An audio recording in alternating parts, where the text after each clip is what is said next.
Bonjour et bienvenue dans cette vidéo du vendredi. Salut Alex. Salut. J'espère que vous allez bien. Nous, la semaine dernière, on était au FIGE, le Festival International du Jeu à Cannes. On a vu plein de jeux, c'était trop bien. On est revenu en pleine forme. Pas du tout fatigué, n'est-ce pas Alex? Non, pas du tout. Moi, on a envie de dormir pendant 8 ans. On va dormir un jour prochainement, mais pas cette semaine puisque c'est le rendez-vous hebdomadaire où on vous montre les jeux qui sont sortis cette semaine dans la boutique. Petit teaser, il va y avoir une vidéo très prochainement sur Cannes. On fait le petit côté vlog avec la petite musique, les petites vidéos où on se balade dans les rayons, tout ça. Dans les rayons. Vous avez compris? Oui. La fatigue est présente. Oui, présente. Tout à fait. Quoi d'autre?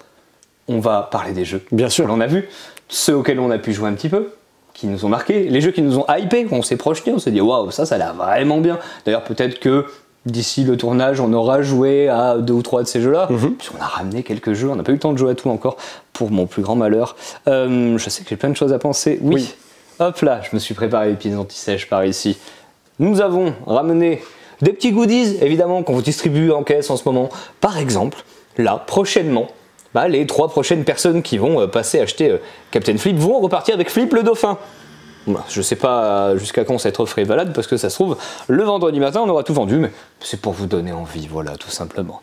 Il y a 2 semaines, on avait fait un concours parce qu'il y avait la cour de Versailles qui était sortie, qui est un coup de cœur de la boutique. On avait fait un super concours pour faire gagner une carte unique au monde, le grand dauphin Louis de France en version foile. Regardez comme elle foile. Hop là, elle chatoie même. Carte unique au monde, là pour le coup, on remercie à nouveau l'éditeur, Léo, l'auteur, juste à qui on fait des bisous, voilà. C'est vraiment incroyable comme goodie, comme lot à faire gagner. Vous avez beaucoup de chance, vous qui allez gagner ça. Et hop là, Alex est en train de vous mettre le nom qui apparaît. Bien joué. Tu peux nous contacter soit par Instagram, soit tu nous appelles, soit tu nous envoies un mail, bref. Si tu es sur Bordeaux, super, tu vas pouvoir passer à récupérer cet incroyable lot à la boutique et sinon on va se débrouiller pour te l'envoyer. Mais pour ça, il va falloir que tu te manifestes. Hop là, la cour de Versailles. On va continuer avec des jeux qui sont plus récents. On attaque avec Pandasmine cette semaine de la collection Matago Collection d'ailleurs. Petite avant-première. Oui, exactement. Là, une semaine avant sa date de sortie officielle, parce qu'on l'avait précommandé, tout ça, et donc on a été récompensé en ayant le droit de vous le proposer plus tôt.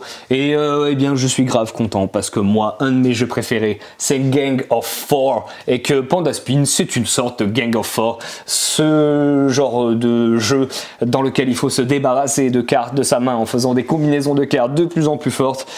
Et ben, c'est ce qu'on va faire dans Pandaspin, hein, donc. Les petites infos, car elles sont importantes, c'est un jeu de Karl Schulich. Il est conseillé à partir de 14 ans, même si en vrai vous êtes habitué à faire du jeu de cartes, vous allez pouvoir jouer un petit peu plus jeune, il n'y a pas de problème avec ça. Pour 2 à 5 personnes, honnêtement, pour que ça soit fun, au moins 3 personnes autour de la table, mais des 3 personnes, c'est cool. Et ça va durer plus ou moins 25 minutes, tout à fait. Illustré par Wenjie Zhuang et CMYM. Voilà donc. Dans Pandaspin, on va recevoir des cartes comme ceci en main, avec des illustrations qui sont fort agréables, mais surtout avec des valeurs comme ceci. Là, je les ai classées, je ne suis pas du tout obligé de le faire, mais c'est quand même bien pratique. Et donc, comme dans la plupart des jeux de combinaison, la personne qui va ouvrir va un petit peu mener la danse. Hein. Donc, si je décide de jouer une carte toute seule, eh bien, tous les autres joueurs devront jouer des cartes toutes seules plus fortes. Mais si je décide de jouer un double avec ce magnifique double 7 ou même un triple 7, eh bien, les autres joueurs vont devoir jouer en double, en triple, en faisant des combinaisons plus fortes. Si jamais personne ne peut surenchérir, ce qui va se passer, c'est que je vais me débarrasser de mes cartes et je vais reprendre la main. Voilà, ça c'est un petit peu commun à ce style de jeu là. Pandaspin, il a ses petites spécificités et je vais vous les expliquer rapidement. Déjà, on commence avec 1 point, on veut atteindre 15 points. Le but du jeu donc c'est de gagner des points puisque en fin de manche, eh bien, la personne qui aura mis fin à la manche va gagner autant de points qu'il reste de cartes dans la main de la personne à qui il reste le plus de cartes. On va pouvoir donc jouer des combinaisons. Alors ce qui est intéressant, c'est que ce jeu organise oh là là là là, la fatigue du FIGE. Je mets ça sur la fatigue du FIGE. C'est bientôt la fin de la vidéo, vous inquiétez pas. Ce jeu autorise ce genre de combinaisons qui sont des suites. Et par exemple, je vais jouer 3-4. Eh bien, je vais devoir obliger les autres joueurs à jouer 2 cartes qui se suivent, en fait, numériquement, tout simplement. les autres joueurs vont surenchérir, et admettons s'ils arrivent à surenchérir, ce qui se passe c'est que quand ça revient à moi, eh ben je n'ai pas gagné avec cette combinaison là, et du coup je vais devoir reprendre les cartes et je les spin, hop, je les tourne, je les passe côté bleu et je les remets dans ma main. Et ça c'est vraiment intéressant puisque des fois vous êtes bien content de vous débarrasser de vos cartes, mais ce qui peut arriver aussi c'est que vous avez prévu de les reprendre en main. Vous êtes bien content finalement de ne pas gagner avec cette combinaison pour la reprendre en main, la retourner et donc l'améliorer. Ici, c'était un très très joli coup. Pourquoi? Parce que ici vous voyez que c'est dame, j'ai double dame et j'ai double dame. Quand on a 4 fois la même valeur, on peut jouer ce qu'on appelle une bombe, ça bat tout, en fait, tout simplement la bombe. Donc là, je me suis créé une bombe dans ma main, c'est méga pratique. Mais on peut avoir tout un tas de choses qui vont apparaître quand on va spin nos cartes, notamment des petits symboles. En fait, les cartes, comme dans la culture traditionnelle chinoise, sont réparties en 5 couleurs que sont les 5 éléments. Et eh bien ici nous avons l'élément, alors je pense que c'est peut-être terre, mais enfin normalement je dirais eau, bref, on s'en fiche, ce qui compte c'est le petit icône que l'on gagne ici. Ici je gagne une petite goutte, et bien l'eau c'est une sorte de joker, et donc par exemple je peux dire ça c'est double 9, ou alors en fait c'est 9-10. Ça peut être hyper intéressant. Ce qui peut arriver, c'est que l'on gagne, voyons voir, hop là, ces petits symboles de flammes. Les flammes, eh bien, ça me permet, lorsque je joue cette carte, de brûler une autre carte et en fait, je la défausse comme ça, gratuitement. C'est quand même pas mal du tout. Les autres symboles sont, hop là, on va pas s'embêter, on va prendre l'aide de jeu. On a fait l'eau, on a fait le feu, nous avons également le bambou, ça permet de gagner un point, donc basiquement c'est toujours agréable. Et on peut avoir le symbole panda, il va activer le jeton panda qui est au centre de la table, et suivant sur quelle face il va faire des choses différentes, et d'une manche sur l'autre, il va changer de face. Nous avons ici ce qui vous permet de spin une carte, ou l'autre côté qui vous permet de voler un point à un autre joueur. Je ne l'ai pas précisé, mais on reprend nos cartes si jamais on ne gagne pas avec cette combinaison, sauf si c'est une combinaison qui comprend du bleu. Et à ce moment-là, vous allez défausser les cartes, parce que oui, nos cartes améliorées, on ne va pas les re-améliorer, on les vire. Et en soi, c'est déjà le but du jeu de virer ces cartes, mais surtout, on a profité du petit effet et ou de la combinaison qu'elle offre. Et ça, c'est vraiment tout le plaisir de Panda Spin, d'organiser votre jeu, de vous dire ok là cette carte là je veux pas gagner avec parce qu'en fait je veux qu'elle se transforme, parce qu'elle me permet de faire une autre combinaison qui me permettrait de gagner sur quelque chose de plus puissant. Vous allez anticiper comme ceci. J'allais passer à l'autre jeu là-bas, il y a quand même une petite règle, hop là, qu'il faut que je vous montre. Vous pouvez choisir de la mettre directement dans vos parties ou de vous faire 2-3 parties, on va dire d'apprentissage pour maîtriser le jeu avant de les mettre. Ce sont les cartes des éléments, là je les ai mis hors de la pioche, mais par défaut vous allez les mélanger avec les cartes, les distribuer aux joueurs, et en fait ces cartes là elles vous permettent de gagner immédiatement la manche, donc en gros, enfin pas gagner la manche, de prendre la main tout simplement, sous une condition bien particulière, qui est en général un petit peu technique, mais ça bat à peu près tout ce que les autres joueurs peuvent faire, donc ça peut être très puissant. Ça c'est vraiment une autre petite finesse qui est pas forcément évident. Moi je pense que pour les premières parties déjà, se faire la main sur les différents petits pouvoirs et le fait de pouvoir spin ces cartes c'est déjà pas mal, et après clac, on rajoute les 5 cartes d'éléments. Voilà, cette fois j'ai tout dit sur Panda Spin, je l'attendais Panda Spin, je suis très content de le proposer là actuellement. Cette semaine on a également reçu Dungeon Legends, un jeu de Przemek Wojtkowiak, illustré par Bartholomew Kordowski.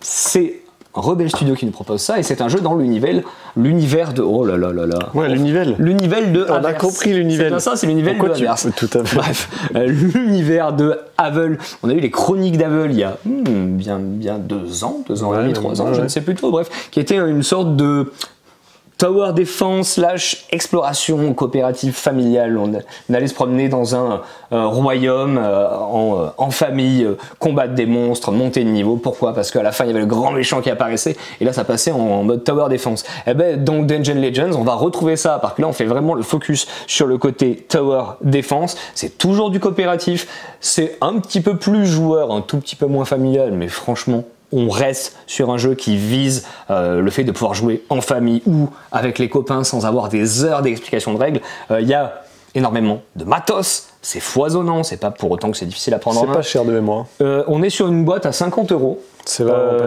pas cher. J'ai un client qui me l'a dit juste là avant la fermeture, j'étais en train de le mettre en place. Je lui parle rapidement du jeu et il me dit En temps normal, on serait peut-être plutôt attendu à des prix 65, 70 euros. C'est vrai qu'il y a 2 ans de ça, c'était plutôt les prix pratiqués, voire même un 75 euros, ça ne m'aurait pas tant étonné. On retombe sur des prix normaux, et là même plus que normaux, parce que vraiment matériel de dingue, des cartes foiles, ici également, je vais vous montrer tout ça. On a un matériel de base que l'on va mettre à chaque fois, le plateau qui est un playmat, les peuples faits ici, les cartes améliorées ici. On va mettre les plateaux et le matériel de chacun des joueurs. Ici j'ai fait une mise en place pour 3 personnes, donc chacun notre petite boîte de rangement, chacun notre petit plateau double couche avec nos points de vie, notre paquet de cartes action asymétrique et notre personnage sous forme de petit standee comme ceci. En plus, on va rajouter, selon dans le scénario où nous sommes, des boîtes correspondantes. Donc ici, c'est le scénario numéro 1. On va chercher la boîte numéro 1 sous forme de petit coffre comme ceci. Clac, on l'ouvre et on va chercher le matériel, on le met en place. Donc là, j'ai laissé quelques petites tuiles à l'intérieur, mais on a l'essentiel pour pouvoir faire le scénario numéro 1. C'est une bonne demi-heure de dépunchage, fabrication de petites boîtes et classification en rangement. On s'est fait ça avec Alice, on s'est fait ça à 2 en une demi-heure. Donc si vous êtes tout seul, ça peut durer un peu plus longtemps. Mais par contre, après, quand vous ouvrez votre boîte, c'est tout rangé à l'intérieur, numéroté, classé. Ça se met en place super rapidement. Là, je l'ai mis en place super rapidement, je me suis vraiment régalé. Surtout une fois que vous savez, vous avez fait une partie, vous maîtrisez, les mises en place vont être super rapides. Bref, que fait-on dans Dungeon Legends ? On est dans les souterrains de la capitale du royaume d'Avel et on va descendre de profondeur en profondeur. Donc on commence au -1 et on va finir au -5 parce qu'en fait ça se joue en 5 scénarios entièrement rejouables. Ici scénario numéro 1. On va devoir gagner d'un certain moyen qui correspond au scénario en cours. Donc par exemple pour le scénario numéro 1, on vous dit qu'il y a un énorme incendie, hop là, il y a des créatures des flammes qui habitent par ici, il faudra éteindre tous ces jetons de flammes, c'est comme ça qu'on gagne. Comment est-ce qu'on perd par contre? Ça c'est commun à tous les scénarios, mais il y a des scénarios, il y a encore d'autres moyens de perdre qui arrivent, mais par défaut. Si jamais un des ennemis ici devait avancer d'une case de plus, il pénètre dans la capitale, nous avons perdu. Et ici, nous avons la pioche des monstres et des événements. Et si jamais on devait piocher que l'on ne peut pas, nous avons perdu également. Ça, c'est les moyens communs de perdre à tous les scénarios. Comme je l'ai dit, il peut y en avoir d'autres. Moyens de gagner, ça dépend. Scénario numéro 1, il n'y a que le fait de pouvoir ici éteindre ces flammes-là. Comment on joue? Il y a un petit côté gestion de main deck building. Alors deck building léger, vous verrez. J'ai ce personnage, je commence avec ma petite plaquette, mes petites actions spéciales qu'on a tirées au hasard, mes petits bonus éventuels. Lui commence avec une fée, donc les fées ce sont ces petites créatures comme ça qui vous donneront des bonus si vous le dépensez. Ici en l'occurrence, il me permet de me téléporter n'importe où, mes points de vie. Dans ce scénario, on commence avec un petit seau vide qu'on va remplir et vider sur l'eau pour essayer de l'éteindre. Et donc, je vais avoir 1, 2, 3, 4, 5 cartes en main. Et à mon tour, je vais les jouer, tout simplement. On a une illustration, on a un texte d'ambiance, mais surtout ce qui nous intéresse, ce sont les icônes ici. Ce sont ici les cartes de base, mais nous avons des cartes avancées qui permettent de faire plus de choses. Ici, je vais pouvoir me défendre, ici, je vais pouvoir attaquer, me déplacer ou gagner des petites poussières magiques que je peux hop là, comme ceci, stocké sur mon personnage et dépenser pour activer des lieux. Mais pour ça, il faut être en face du lieu en question. Vous voyez ici, je suis en face de la fontaine ancienne. Il me faut le seau. Donc là, le seau, je l'ai tout le temps, c'est cool. Il me faut 3 poussières magiques et pim, ça me permet de retourner mon seau. Et maintenant, il est plein. Et ce qui est génial, c'est que quand on est à case adjacente, on peut se filer les seaux et faire une chaîne comme ceci pour essayer d'éteindre les flammes.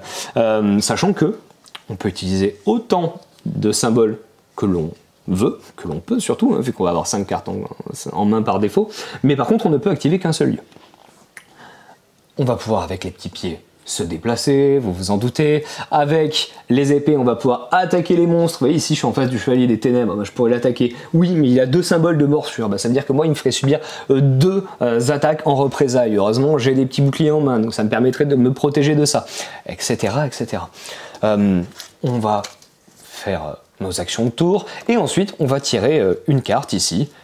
Clac, ici en l'occurrence c'est une créature, donc elle va apparaître sur cette case. Si sur cette case il y avait déjà une créature, elle va avancer, et si elle ne pouvait pas avancer, elle va faire avancer la créature qui est devant, et c'est comme ça qu'on se retrouve avec une réaction aux chaînes qui fait que clac, mon chevalier ténèbres, si je m'en suis pas occupé, il va rentrer dans la capitale et c'est perdu. Donc il faudra gérer ses ennemis, les battre, ça ne me fait pas gagner, ne pas les battre, ça va clairement me faire perdre.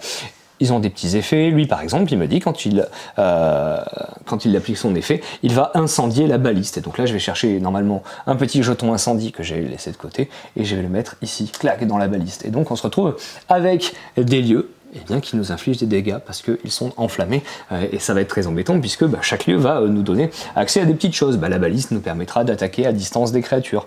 Les pièges nous permettent de poser des pièges ici, hop, hop, pour que quand les monstres avancent, ils prennent des dégâts. On va pouvoir aller au sanctuaire des fées pour récupérer d'autres fées, etc. Et d'un scénario sur l'autre, ce sera pas la même chose. On était chaud d'y jouer avec Alex ce soir. Il s'avère que le tournage est un peu dense, donc ce sera pas pour ce soir. Mais j'espère qu'on y jouera vite, parce que Tower Defense, c'est un petit peu notre cam, il faut le dire, en coop, même si... Alex, tu préfères les jeux d'affrontement. Oui. Mais la proposition est vraiment attirante. Et du coup, ce qui va se passer, c'est que vous allez récupérer des petites cartes comme ceci, qui sont des cartes d'effets avancés. Donc en général, elles vous donnent un effet un peu plus sympa et vous pouvez dépenser de la poussière magique pour appliquer l'effet du bas, qui lui est vraiment mieux. Petit côté deck building, pourquoi ? Parce que vous allez pouvoir garder une carte d'un scénario sur l'autre et donc essayer de vous orienter soit avec la carte qui vous plaît le plus, fonctionne bien avec votre personnage, ou la carte qui sera plus utile pour le scénario en cours. On n'est pas sur du Aeon Send où on va brasser des cartes, virer des cartes, en remettre. On va plutôt avoir des petits actions d'appoint qui vont renforcer vos actions. Voilà donc pour Dungeon Legends et je passe la main. Faut que tu... Non, faut pas que tu fasses ça. Non. D'accord, j'étais en train de m'échauffer, tu sais. Non mais chauffe-toi bien, parce que moi c'était la cata. Si tu pouvais faire mieux que moi, ce serait parfait. Papou. T'as quitté tes cocus, qu'attends-tu? Quitte-toi tes cocus, je crois que c'est un truc comme ça. Bref, quitte-toi tes cocus. Bonjour, bonsoir, bon joueur, bonne joueuse. Vous n'arrivez toujours pas à prononcer cette phrase, mais c'est pas grave, ça me fait plaisir quand vous essayez de la faire à Cannes. Alors que c'est super facile en vrai. C'est très simple à faire.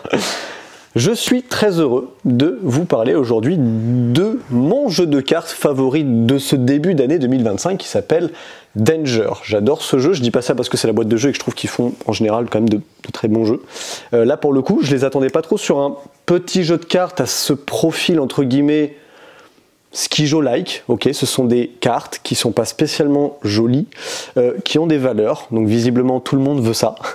Mais ici, on a pour moi un jeu, entre guillemets, d'enfoiré, et ça, je kiffe parce que... tu peux enlever les guillemets, hein. C'est vrai. Et ça, j'adore parce qu'en vrai, c'est un jeu qui n'a, en termes de mécanique, pas spécialement grand-chose de compliqué, mais en termes de sensations et surtout en termes de « tiens, je te donne les cartes ». Fais-en ce que tu veux. Et quand on reçoit les cartes, on se dit « ah, mais tu m'as donné des trucs nuls ». Et ça, je trouve ça vraiment top. Donc Danger, c'est un jeu là je vois pas, Ignazi Ferré. C'est donc à partir de 10 ans, 3 à 5 joueurs, donc il faut être 3 minimum. Par contre, c'est pas un jeu qui jouera à 2. Quoique, il existe une variante pour jouer à 2 dedans. Donc vous pouvez quand même essayer. Je sais pas ce que ça vaut. Moi, on a joué minimum 3 à chaque fois. Ouais. Et franchement, c'est très bien. J'ai joué à 4, même à Cannes. Oh, la chance. Et ça dure 25 minutes la partie. C'est un jeu qui va durer 3 manches. À chaque manche, on va recevoir 9 cartes. Les cartes qu'on va recevoir, elles vont avoir des valeurs comprises en général entre 10 et 59. Alors en fonction du nombre de joueurs, vous allez virer des lots. Par exemple, si on joue à 4, ce que j'ai fait comme mise en place, on enlève toutes les cartes à 50. Quand vous êtes 3, vous enlevez encore un certain nombre de cartes. Bref, il y a un tri à faire, mais c'est pas très compliqué. Non. On reçoit 9 cartes au début de chaque manche et on va les drafter. C'est-à-dire qu'en fait, je vais garder 3 cartes parmi les 9. Les 6, je les balance au voisin. J'en reçois du coup 6. Je vais en regarder 3. J'en balance 3. Et du coup, je récupère 3. Donc j'ai retrouvé 9 cartes. Parmi ces 9 cartes, il y en a littéralement 6 que j'ai sélectionnées. Et tu sais à peu près ce que les autres ont dans leurs mains en plus. Techniquement, j'ai vu toutes les cartes, donc je sais après ce qu'il y a. Après, évidemment, il y a des cartes qui n'en a pas beaucoup. Il y en a 2, je crois, qui ne sont pas jouées quand on est à 3 notamment. Et ces cartes-là, qu'est-ce qu'on va essayer de faire? On va essayer de les récupérer ou pas. C'est ça qui est vraiment génial dans ce jeu. Donc, mettons, j'ai récupéré 9 cartes. Donc, 1, 2, 3, 4, 5, 6, 7, 8, 9, voilà. Hop. Ok, ça c'est ta main donc. On va dire que c'est ma main. Voilà, ça c'est ma main, je l'ai constituée. Voilà, c'est des cartes qui varient de différentes valeurs. Pour marquer des points dans ce jeu, chose très importante, il faut essayer de ne pas faire de suite. Il faut isoler des cartes. Quand vous allez récupérer des cartes, vous allez les classer en général de gauche à droite, donc par dizaines. Donc les cartes les plus à gauche sont des dizaines. Après on a les vingtaines, trentaines et puis quarantaines en gros. Et surtout on va essayer de ne pas faire de suite. Les cartes isolées vous font des points qui sont en fait égaux à la valeur, à la seconde valeur qu'on voit sur le chiffre. Et typiquement, lui me fait 8 points, pourquoi? Parce que c'est 18. Le 24 me fait 4 points, le 25 me fait 5 points, etc. Donc c'est bien de choper des grosse carte entre guillemets. Comment se joue une manche? C'est très simple. À chaque tour, on va jouer une carte. Moi, je joue une carte facile, je suis le premier joueur. Le joueur d'après, il va jouer une carte. Et puis le joueur d'après, il va jouer une carte. Voilà. Qui récupère les cartes? La valeur la plus forte.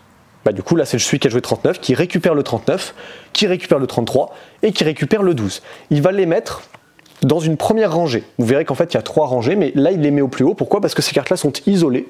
Et donc, ça veut dire que le 12 lui fait marquer 2 points, le 33 lui fait marquer 3 points, et le 39 lui fait rien marquer. Pourquoi? Parce qu'en fait, cette carte-là, elle ne fait pas partie d'une suite, mais on ne score toujours que la valeur la plus faible dans une dizaine. Donc là, pour le coup, 33 et 39, c'est 33 le plus faible. Donc pour l'instant, le 39, il n'est pas validé. Mais admettons que le 33 disparaisse, c'est le 39 qui va remonter. Vous allez me dire, mais comment le 33 peut disparaître? À partir du moment où on fait une suite, vos cartes vont partir dans la zone de danger. C'est-à-dire qu'en fait, elles ne comptent plus rien. Donc admettons que le joueur, plus tard, récupère le 11. Du coup, le 11 fait que du coup, ça crée une suite avec son 12. Donc maintenant, ces cartes-là, elles vont dans sa zone le plus basse, donc dans sa zone de danger. Ça là, vaut plus rien. Pas content. Là, tu avais 2 points, tu viens de perdre, tu tombes 0. Et donc, vous allez vous dire, dans ce cas-là, il ne faut pas faire de suite. Ça dépend, parce que cas particulier, si le joueur ici récupère le 34 ou le 32, du coup, ça lui fait une suite. Du coup, qu'est-ce qui part en bas? C'est le 33 qui lui fait perdre 3 points, mais du coup, c'est le 39 maintenant qui devient la carte isolée. Et du coup, il vient de perdre 3 points, mais il vient d'en gagner 9. Ça, pour moi, c'est le gros twist de Danger que je trouve juste génial. Parce qu'en fait, quand vous choisissez vos cartes, vous allez vous dire, autant choper des grosses cartes. Oui et non, parce que quand je vais lancer mon tour avec 47, qu'est-ce que les autres joueurs vont faire? Ils vont me filer des cartes qui ne me rapportent pas de points ou qui me font des suites qui ne m'avantagent pas. Mais des fois en main, vous n'avez rien et vous dites, ah punaise, je suis obligé de jouer le 18 parce que plus tard, je vais garder autre chose qui pourra me permettre de faire des points. Donc là, je me débarrasse du 18. C'est relou, pourquoi? Parce que là, dans ce jeu-là, moi, je récupère le 47 qui me fait 7 points, le 33 qui me fait 3 points, merci beaucoup, et le 18 qui me fait 18 points. Mais ce que je ne sais pas, c'est que plus tard, le joueur qui m'a filé le 18, il a le 17 en main. Et il va attendre que je joue une grosse carte pour après me dire, tiens, prends mon 17, du coup j'ai plus de points. Et tiens, prends mon 32, j'ai plus de points. Et t'es en mode, mais vous l'aviez prévu, mais en fait, vous êtes des salauds. Et ça, et tu le savais, t'avais drafté? En plus, Alex, je le savais, enfin. J'adore ce jeu. C'est vraiment, pour moi, c'est une grosse tuerie. Il n'y a rien de compliqué. Il n'y a que des valeurs, donc il n'y a pas de problème de lecture. L'iconographie, elle est parfaite, parce qu'en fait, ce qui est en visuel de couleur, de plus clair au plus sombre, fait que vous les triez par dizaines. Et la valeur en noir, c'est vos points. C'est tout. C'est génial. C'est vraiment un coup de cœur, ça, Danger. Vous l'expliquez littéralement en 5 minutes. Alors, vous faites une première manche, en général, vous faites des scores tout pourris. Il y en a un qui fait 20 points, il y en a un qui fait 0, il y en a un qui fait aussi 0. Puis, deuxième manche, on sent que ça peut peut-être potentiellement se rééquilibrer. Et puis, la dernière manche, on commence à comprendre la subtilité du jeu. On se dit, mais attends, c'est la première manche, j'avais pris telle carte, j'aurais dû drafter comme ça. Ok, on en refait une. C'est génial. Moi, pour l'instant, c'est mon plus gros coup de cœur, je pense, On est sur un jeu à combien en termes d'euros, de sous-sous? 35 € uniquement, non je déconne. Il est à 12 €. Il est à 12 €. Autant de fun, de haine, de coups fourrés, de calcul, d'anticipation dans une petite boîte à 12 €. Ça régale. Je trouve ça génial. Alors le nom est pas fou, les illustrations je m'en moque. Mais non, on s'en fiche. On s'en fout. En fait, la mécanique est juste quand tu joues, tu regardes pas ça de toute façon. En fait, j'aimais beaucoup Django quand on y avait joué et j'étais en mode ça c'est génial parce que Trio Django ça se confond pas par exemple et c'est cool, on peut avoir les deux, c'est très familial. Ça c'est pas Danger, c'est pas du tout familial. Mais qu'est-ce que je kiffe ce genre de jeu où on peut faire des crasses aux autres et on se dit j'ai pas marqué de points. Tu te souviens le 17 que tu m'as filé? Tiens, mange donc ton 45, tu vas perdre ton 46 avec, ça t'apprendra. Mais lui il a plus de points. J'en ai rien à faire. Ça chouine. Ça j'adore. Ça c'est vraiment top. Ensuite, pour les fans, entre guillemets, de Citadel, de Love Letter, les jeux un peu de bluff, les jeux d'anticipation, les jeux un peu aussi à la Oriflamme finalement, on va dire, mais est-ce que c'est pas finalement trop chaotique? Est-ce que j'aurais pu anticiper ce que tu as fait? Là, ce que j'aime bien dans le nouveau jeu ici, c'est de Igari, si je dis pas de bêtises, oui c'est ça. L'éditeur français, effectivement. Sinon, il y a un éditeur original qui s'appelle Grok. Voilà, Grok. Donc là, en France, du coup, c'est Igari qui fait ça. C'est un jeu de Sergio Albanese illustré par Weberson Santiago. On reconnaît le style à chaque fois de Santiago qui est toujours très démarqué de ce qu'on voit d'habitude. Il revient un peu en force, on l'avait un peu perdu de vue, je trouve. Là, il y a de plus en plus de jeux qui retrouvent ces illustrations de ça. Donc, le bon, la chèvre et le truand. C'est un jeu pour 2 à 5 joueurs, honnêtement, je pense que dans ce style de jeu-là, il vaut mieux jouer à partir de 3 mais on peut y jouer à 2, donc il n'y a pas de souci. 45 minutes la partie à partir de 14 ans et plus. 14 ans et plus surtout pour la masse d'informations que vous allez avoir, sinon ça reste un jeu de bluff à la manière d'un Love Letter et d'un Citadel. L'idée, c'est qu'en gros, vous allez avoir des lieux dans ce jeu. Les lieux sont définis par des couleurs, jaune, bleu, violet et puis vert de mémoire, donc là il n'y a pas, parce que là, dans la mise en place, il y a des cartes qu'on ne va pas avoir, enfin des lieux du moins et des cartes qu'on ne va pas avoir. Et puis on a le saloon, qui est le lieu rouge en fait. Vous allez avoir plusieurs personnages qui sont affiliés à ces couleurs-là, c'est-à-dire qu'en fait, quand vous allez les jouer, ils vont interagir sur ce lieu-là. L'idée c'est quoi? C'est d'avoir le plus de points. Les points on les fait quand on récupère des ressources sur les différents lieux, et les lieux apportent différentes ressources. Dans une mine, on va pas trouver du bétail, on va trouver de l'or par exemple. Et dans les prairies justement, dans les ranchs, on va trouver du bétail qui fait aussi des points. Dans la banque on trouve de l'argent, etc. Donc il y a plein de petites ressources qui vous font des points. Le but c'est de les récupérer. Comment vous les récupérez? Avec les personnages. Des personnages, il y en a un certain nombre, ça dépend du nombre de joueurs évidemment, vous n'aurez pas tout. Mais l'idée, pas à la manière d'un Citadel, c'est un peu plus subtil je trouve, c'est tout l'intérêt de ce jeu, c'est qu'en fait vous allez, donc le premier joueur va mélanger des personnages, il va en éjecter 2, en fait il va en écarter 2, qui seront visibles, donc on sait qu'il n'y a pas ces personnages là, ça peut avoir une importance par rapport à la synergie de certains personnages, et moi je vais avoir 4 cartes en main, que j'aurais pioché, qui sont des personnages, et je vais devoir en proposer un face cachée à quelqu'un, en lui donnant le nom d'un personnage, parmi les 4 que j'ai en main. Donc je m'explique, en main je vais avoir, je sais pas moi, la serveuse, le joueur, le hors-la-loi, le shérif, voire même la chèvre, qu'importe. La chèvre elle donne rien, donc en général vous la prenez pas. C'est vraiment le truc de blaireau qu'il faut pas prendre. J'ai ces 4 cartes là en main, du coup je vais pouvoir prendre n'importe quelle carte de mon jeu, la proposer mettons à Antoine, et je lui dis tiens, je te file le shérif. Ça se trouve, c'est pas du tout le shérif que je lui ai filé. Moi, je te crois parce que t'es un gars bien. Exactement. Tu peux me croire ou tu peux me dire, bah non, j'en veux pas du shérif. Si tu l'acceptes, tu prends la carte, mais ça se trouve, c'est pas le shérif, ça se trouve, c'est le shérif, il applique l'effet, qu'importe la carte. Soit du coup, il en veut pas et du coup, c'est moi qui appliquerai l'effet. Donc j'aime bien cette subtilité-là parce que déjà, je ne peux bluffer que sur l'un des 4 personnages que j'ai en main. Donc en disant à Antoine, tiens c'est le shérif, ça se trouve c'est pas le shérif que je lui donne, mais il sait qu'en main j'avais le shérif. Donc ça donne de l'information à tout le monde autour de la table, c'est que dans cette main-là, il y a au moins le shérif. Et ensuite la subtilité, c'est que je lui propose un personnage et je bluffe dessus en fonction de ce que je pense peut intéresser Antoine ou pas, si je veux récupérer la carte ou pas.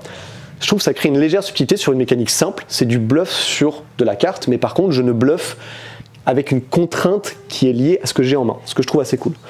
On fait ça, Antoine prend le personnage ou je le prends, qu'importe, on a tous des petits chapeaux sur lesquels on va placer justement, qu'on va placer sur notre personnage pour indiquer que c'est moi qui l'ai activé. Il y a des personnages qui ont des effets de fin de manche et des personnages qui ont des effets immédiats. L'idée c'est qu'en général la fin de manche, tout se résout plutôt au saloon. Vous allez avoir une espèce de déroulé de cartes. Les cartes dans le saloon qui sont rouges vont avoir des valeurs et vous allez les résoudre de manière croissante. Chacune vont interagir ou pas avec d'autres, ça va dépendre de qui est dans le saloon. C'est un peu un gros bordel organisé dans le saloon. Il va se passer des choses, donc des joueurs vont voler des ressources à d'autres gens, des gens vont gagner d'autres ressources, des gens vont pas pouvoir jouer, vont annuler les effets d'autres effets, etc. C'est un bordel. Et ensuite, on reprend la manche, nouveau premier joueur, etc. Et on fait ça 3 fois. Celui qui a le plus de points à la fin de la partie l'emporte. Ultra simple. La grosse subtilité de ce jeu, c'est comment on choisit son personnage. Il va falloir juste essayer de mieux bluffer et proposer des choses qui vous intéressent, tout en essayant d'y ajouter du bluff pour proposer à certaines personnes pour qu'ils le refusent ou pour qu'ils l'acceptent. C'est très malin, c'est très efficace si vous aimez ce genre de jeu de bluff à rôle caché, mais plutôt on va dire à distribution finalement caché avec un peu de bluff. On va enchaîner avec Alice, je pense. Coucou YouTube, me voilà pour vous présenter le rayon 2 joueurs. On a une nouveauté ici, c'est Mythic Arena de chez Greux Games, donc duel de 15 minutes de partie, 10 ans et plus. C'est un jeu de Jonathan Favre-Godal et Corentin Lebras, illustré par Simon Caruso. Qu'est-ce que donc que Mythic Arena? Eh ben, vous allez incarner soit le panthéon grec, soit le panthéon scandinave, et vous allez vous affronter pour gagner l'allégeance, enfin le plus d'allégeance et avoir plein de sbires sous vos ordres. Vous allez à votre tour avoir la possibilité de piocher la première carte de votre tas. Votre tas, soit nordique, soit grec. Soit vous la jouez, soit vous la défaussez et vous piochez la prochaine carte de votre pioche, mais celle-là, vous êtes obligé de la jouer. Ok ? Jouer une carte, qu'est-ce que ça veut dire? C'est l'ajouter orthogonalement, adjacente orthogonalement à une carte déjà posée dans la grille que vous composez ensemble. C'est une grille commune, bien que ce soit compétitif. Quand vous la posez, la carte, vous réalisez l'effet qui est dessus, retournez une carte à côté, gna gna gna, il y a plein d'effets.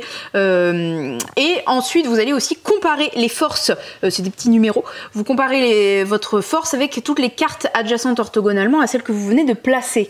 Si vous avez une plus forte valeur que ces cartes-là, et bien toutes celles que vous dépassez, en gros, vous allez les incliner pour qu'elles deviennent à vous, en gros, pour spécifier que c'est maintenant, elle a changé d'allégeance et elle est à vous.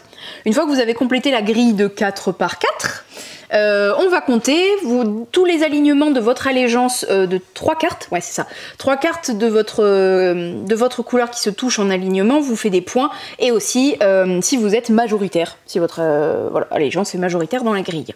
Voilà, c'est assez rapide, hein, 15 minutes de partie, ça s'enchaîne vite, et voilà. On a ensuite une nouvelle version duel d'un jeu que nous connaissons, qui est d'ailleurs juste en dessous. Voilà, c'est la version duel de Living Forest, donc de chez les Ludonautes.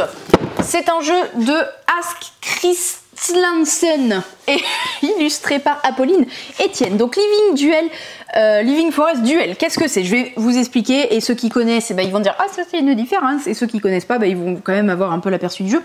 Attention, t'as quelques petits reflets quand même ici. Voilà, c'est pas parfait. Vous avez deux camps qui s'affrontent, donc quelqu'un va incarner l'été, l'autre l'hiver. Vous avez 4 manières de gagner la partie, donc faut être un peu attentif à tout ce qui se passe sur le plateau. Chacun va avoir son arbre de départ. Déjà il y a un arbre de départ, alors là il est pas marqué, il est là, voilà. Chacun a son petit arbre de départ, et vous allez pouvoir en récupérer pour faire une grille autour. Dès que quelqu'un a complété sa grille de 3 par 3, il gagne, déjà, il y a une course là-dessus. On va aussi combattre le feu de Onibi, oui c'est ça, c'est un méchant esprit qui fout le feu à la forêt. Voilà. Il se déplace à chaque tour, il va se déplacer, il va foutre le feu, et vous en action vous allez pouvoir éteindre le feu. Et quand vous éteignez le feu, vous récupérez les petits jetons. Dès que quelqu'un a 8 jetons, il gagne. Deuxième manière de gagner. Autre manière de gagner, vous allez pouvoir aussi faire déplacer Onibi. Donc pareil, c'est des actions qui vont faire que Onibi va se déplacer soit du côté, du côté de l'adversaire en gros. Et s'il arrive à dépasser une fois, à faire le tour, à atteindre le bout, vous prenez une sorte de jeton en gros qui dit attention, je me suis déjà fait avoir une fois, le méchant Onibi est arrivé déjà une fois dans mon camp. Et si le Onibi arrive encore une fois à revenir dans votre camp, et vous étiez déjà fait cramer un peu la face, vous avez reperdu. Dernière manière de perdre, vous allez avoir une ligne ici de petits animaux gardiens. Donc en gros, d'un côté, vous allez avoir... Non, elle est là, voilà. D'un côté, vous allez avoir le paquet de l'hiver, vous voyez, et là, le paquet de l'été. Et en gros, au début de la partie, on va révéler autant d'animaux été que d'animaux hiver. Ok ? Une action possible, c'est de... Enfin, c'est pas une action possible, mais en gros, vous allez pouvoir recruter ces petits animaux et les mettre devant vous. Si Hiver souhaite recruter un animal, il n'est pas obligé de recruter un animal de sa saison. Il peut aller recruter chez l'été. S'il le fait, hop, il prend l'animal qui va lui apporter des bonus pour le reste de la partie, il le prend chez lui, et il va remplacer l'animal par un de son tas à lui. Donc ça veut dire que l'animal été, eh bien maintenant sera remplacé par un animal hiver. Si à un moment toute la ligne de petits animaux il est à la couleur de un seul joueur, donc imaginons qu'il n'y a que de l'hiver, l'hiver a gagné. Voilà, vous avez les 4 manières: le feu, Onibi qui traverse, faire votre petite forêt, ou mettre que des animaux gardiens à votre couleur. Sinon comment ça se passe? À votre tour vous avez le choix, vous pouvez révéler des cartes de la pioche qui vont être là, voilà. C'est à l'envers de ce que moi j'ai vu comme explication. Donc du coup, là, à votre tour, c'est une sorte de stop, ou encore vous allez pouvoir révéler des cartes au fur et à mesure de petits animaux qui vont vous apporter des ressources. Les ressources vont vous permettre justement d'embaucher les petits animaux totems, ou si c'est de l'eau, éteindre le feu de Onibi. C'est assez logique. Soit vous continuez à révéler, soit à un moment vous dites non, moi je m'arrête, je vais utiliser un de mes 2 jetons action. Ouais, ils sont dessus, on les voit. Oui, là, des petites flèches. Chacun a 2 petits jetons action. Vous dites ok, stop, je tire pas de carte, je vais mettre mon jeton action devant une des lignes. Et en gros, quand je vais récupérer toutes les ressources de cette ligne-là. Donc cette ligne-là, c'est les soleils, hein, cette ligne-là. Donc j'aurai 1 et 3, donc j'aurai 4 soleils, et avec 4 soleils je peux peut-être embaucher des gars. Lui par exemple il coûte 4 celui-là, mais je peux aussi peut-être en embaucher 2, voilà, j'embauche qui je veux. On va pouvoir aussi récupérer des petits arbres comme ça. Les petits animaux qu'on va récupérer, ils vont nous donner des bonus de ressources tout le temps. Et par contre, vous allez pouvoir aussi, enfin, il y a une petite prise de risque, c'est que vous avez, du coup, je vous ai dit que 2 pions action. Et déjà, une fois que j'ai pris la ligne du soleil, plus tard, l'autre, s'il se repose au soleil, ou moi d'ailleurs, même si je me repose sur la ligne soleil, je ne pourrai pas récupérer toutes les ressources jusqu'au bout de la ligne, je ne pourrai récupérer les ressources que jusqu'à un pion déjà posé. D'accord, ok. Voilà, donc si je repose ici ma ligne pour récupérer du soleil, j'en récupère que 2. Donc on pose 2 jetons au maximum, mais en fait, comme dans le classique... Il y a un moyen de perdre ces jetons action, c'est que là en gros la ligne elle est commune, c'est ça la différence avec le classique, c'est que vous avez une pile commune et dès que vous révélez le 3e animal solitaire, c'est ceux avec les petits zigouigouis noirs, vous perdez un jeton action. Ça s'appelle comme ça dans le jeu en plus, les zigouigouis noirs. Les zigouigouis noirs, non, c'est des animaux solitaires, ok. Vous perdez un jeton action et si vous en aviez plus, c'est bisous votre Donc, votre il faut tour. pas trop traîner quoi. Voilà. L'autre peut continuer, mais bon, si on en révèle encore un 4e, il perd aussi son jeton action, donc il va peut-être dire bon ok, moi je vais faire autre chose du coup. Ok. Voilà, vous avez à peu près tout le jeu. L'affrontement est beaucoup plus intense. Les paquets sont asymétriques. Vous révélez des cartes qui peuvent avantager l'autre. Voilà, il y a pas mal d'interactions. De toute façon, généralement, quand c'est en version duel, c'est fait pour qu'on soit beaucoup plus l'un contre l'autre. Hein, sinon, il n'y a pas de fun. Maintenant, je vais vous montrer un truc et je suis trop contente. Je suis trop contente. Regardez. Vous dites, mais qu'est-ce que donc que ceci? C'est un nouveau rayon. Ça fait très longtemps qu'on voulait avoir ce rayon, en tout cas moi personnellement, et toi aussi Alex, ça fait très longtemps qu'on en voulait. Et c'est bon, on a enfin un rayon de petites maquettes. Donc pour l'instant on n'a pas encore refait toute l'électricité, parce qu'il faut vraiment refaire toute l'électricité. Là c'est une batterie externe qui est branchée pour vous faire la lumière. Mais normalement pour tous ces petits trucs que vous construisez, vous pouvez les allumer. Voilà, donc on a eu le droit à des magnifiques vitrines préfaites. Un petit chat blanc. Voilà, et en gros, vous voyez, il y a un petit bouton là en bas. Une fois que vous l'avez monté, votre petite maquette, et hop, vous appuyez là-dessus, ça vous illumine et ça se met au milieu des livres. Vous voyez, c'est trop beau. Moi, j'en ai déjà 2 chez moi. Et j'ai celui-ci. Hop, c'est mon fave. Regardez comme il est beau. Il est trop beau, hein. Et il s'allume et tout, il y a plein de détails. Donc ça, c'est des book nooks, c'est ce qui se met entre des livres. Après, vous les mettez où vous voulez, hein, mais voilà. Ça, c'est des petites maisons déjà faites. Ouais, là, il y a la petite serre. C'est vraiment trop mignon. Un petit café. Ah, moi, j'aime. Voilà, ça, c'est des petites maisons. Il y en a plein. Et il y a plein de gens qui me disent, mais est-ce que c'est difficile à monter? Alors sachez que non, voilà, c'est vraiment pas difficile à monter. Ça prend un peu de temps et encore, on peut le faire en genre 2 ou 3 soirées avec un petit thé ou un chocolat chaud, un plaid, un encens et une bougie, quoi. Ça c'est très très cool comme petite activité du soir. Donc ça c'était des maquettes un peu plus classiques que je viens de vous montrer, parce qu'on a aussi la tour Eiffel qui est là, voilà. Donc quand même ça. On a petit système solaire, stylé quand même.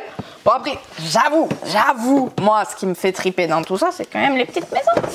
Les petites maisons comme ça. Il y a les petites fleurs pour faire un peu la concurrence à Lego. Voilà, les fleurs Lego, maintenant vous pouvez avoir des fleurs en bois. Il y en a plein. Fanny, elle a déjà craqué, elle a pris Camélia. Le camélia, je sais plus où il est, je l'ai remis quelque part. Même pas. Le lilas, il est trop beau. Ah si, voilà. Elle vient de se prendre celui-là, elle en avait jamais fait de sa vie. Elle l'a fait sur le coin du comptoir, elle a pas fini, hein. Mais easy quoi, elle a commencé à le faire tranquillou. Tout le monde a peur que ce soit difficile, mais en vrai non. Même quand on en a jamais fait. Hop, vous avez même le grand bouquet. Il est beau. Voilà, ça c'est un exemple des petites maisons. Alors vous voyez, c'est une maquette déjà montée, donc elle est pas parfaite, hein. Vous voyez là le pot, moi ça me flingue, je vois que ça, le pot et la fenêtre. Mais c'est pas grave, au moins vous vous dites, ok, moi quand je vais la monter, ce sera bien plus propre que ça. C'est ce que j'ai envie de faire, hein. J'ai envie de m'en acheter un et de le monter bien. Mais voilà, c'est quand même, on peut bien s'en apercevoir. Donc vous voyez, là on n'a pas d'électricité dans celui-là, mais il y a une lampe qui s'allume aussi, et c'est très très joli. Voilà, là on a juste la batterie externe de Antoine sur les book nooks pour allumer. Mais il y en a des trop bien. Vous pouvez aussi avoir juste un petit diorama. Pareil, je l'ai à la maison et l'intérieur du tramway s'allume. Voilà, c'est vraiment trop mignon. Plein de détails comme ça. Il y en a tellement. Ça, trop mignon. Study, Magic Study. Il y en avait un, attends, c'était un post-office avec un chat. Il est où? Là. Il est petit. Plus petit celui-là. Il y a un chat là. Trop chou. Bon bref, je pourrais tous vous les montrer, mais venez découvrir à la boutique, c'est nouveau. On est très content de les avoir. Et voilà, c'est notre petit nouveau rayon. Voilà, on enchaîne derrière le comptoir. Et c'est moi pour derrière le comptoir. Voici une extension de Senseiya les Chevaliers du Zodiaque, le deck building qu'on attend depuis à peu près 1 an et demi, je pense, quasi, et que chaque mois ça avait été reporté. Ça y est, l'extension Hades est enfin arrivée. Grosse extension, hein, elle a la taille de la boîte de base, voilà, contrairement aux 2 autres qui étaient Asgard et Poséidon, il me semble. Qu'est-ce que c'est que, et bah là vous allez enfin affronter The Big Boss des Chevaliers du Zodiaque, Hades. Hades, il va ramener avec lui son armée de spectres, et donc en gros vous allez avoir un nouveau plateau qui est un playmat avec une rivière de cartes, c'est les spectres. Les spectres, entre autres, vous allez les récupérer pour les envoyer chez les adversaires et les faire chier. Voilà. Vous allez aussi avoir des nouveaux plateaux personnels qui vont intégrer une nouvelle mécanique qui sont les sens, et vous allez avoir des nouvelles cartes, bien évidemment, héros, capacités, épopées, etc. Et en plus, vous avez un mode duel, vraiment opti pour duel, où vous allez incarner les chevaliers d'or et vous allez vous taper dessus. Voilà, c'était l'extension de Hades. Voici Trouilleville, 3e tome. Trouilleville, ce jeu de rôle pour les petits, les grands, la famille. C'est vraiment pour tout le monde, c'est juste que c'est accessible pour les plus jeunes, mais même les MJ, pas compétents, connaisseurs. Peuvent se lancer dedans. Vous avez 5 nouveaux personnages pré-tirés dedans. Évidemment, il y a toujours ce qu'il faut pour créer vos propres gonzes. Toujours de quoi créer vos propres histoires. Mais ici, ça vous propose de rentrer, d'explorer la ville de Carbure qui menace de polluer toute la région. Regardez comme c'est chou bébé. Au tout début, on commence dans la silencieuse. Et après, je sais plus où on va. Dans le 2e. Je crois que c'est la putride.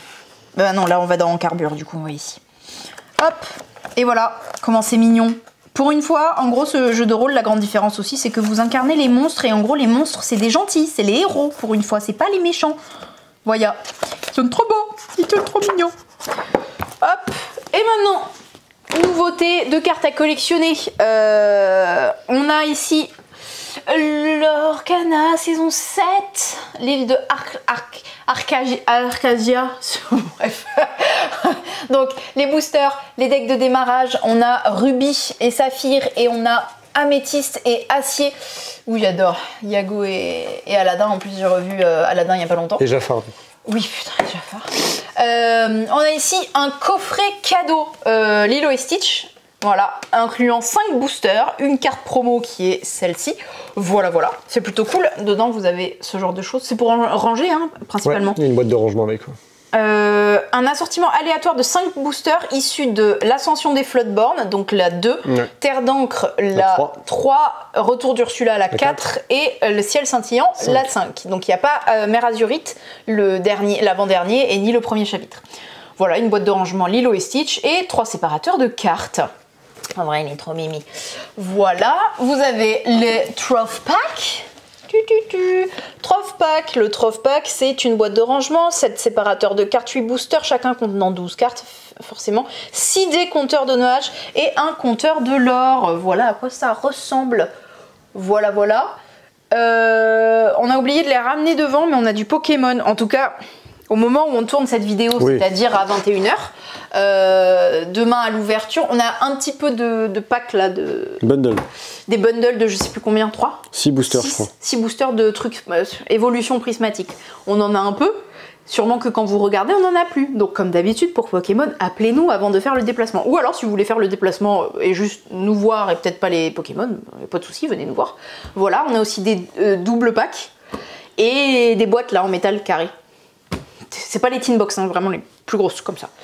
Voilà, hein, on les a pas amenés, même pas, tu vois, très bien préparés. Comme d'hab, hein, les derrière le comptoir. Sur ce, c'est tout à fait fini. Et je vous dis à bientôt chez Jeux des cartes Bordeaux.